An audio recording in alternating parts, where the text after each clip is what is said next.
Dans 7 jours chrono, les Ivoiriens vont accueillir la plus grande des compétitions africaines. Mais à la veille de cet événement, l'atmosphère est plutôt morose dans les rues d'Abidjan et même à l'intérieur du pays. L'heure n'est pas à la fête, mais au règlement des problèmes financiers que rencontrent la plupart des populations. On ne prend pas des décisions qui impactent la vie des Ivoiriens. Quand on doit toucher, on doit les mobiliser à dépenser pour participer à une CAN.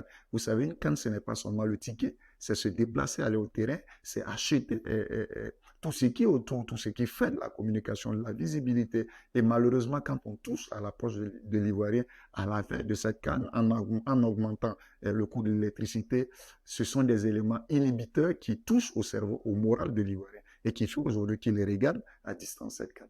Certains observateurs ont remarqué aussi que les conditions de diffusion des matchs dans les maquis et dans les espaces Cannes étaient beaucoup trop compliquées. Pour obtenir un espace Cannes et y faire ses activités, il faut débourser la somme de 1 million de francs CFA selon le COCAN. Des règles que beaucoup d'Ivoiriens ne peuvent honorer. Cette CAN ressemble plutôt à la CAN des riches.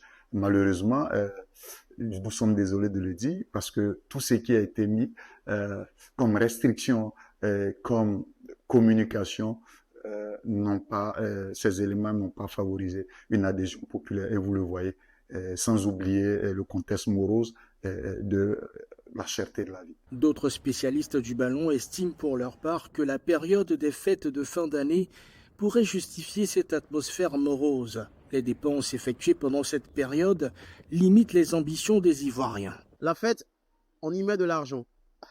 Et je vous assure que pour les fêtes de fin d'année, parlant du 31 décembre, du 1er janvier et du 24 décembre également, ceux qui fêtent y ont mis beaucoup d'argent. C'est vrai, il faut faire des prévisions pour la Coupe d'Afrique des Nations et tout ça, mais ils cherchent à prendre un nouveau souffle avant de se lancer dans la Coupe d'Afrique des Nations parce que c'est sur un mois quand même, c'est budgétivore un tout petit peu, donc il faut les comprendre. 23 pays feront le déplacement ici même en Côte d'Ivoire pour vivre cette compétition. Les Ivoiriens, eux, pour leur part, espèrent pouvoir vivre cette CAN sans difficulté majeure. Avec l'augmentation du coût de l'électricité, les ardeurs sont au plus bas en ce moment. Ange Bijounomignon pour VOA Afrique, Abidjan.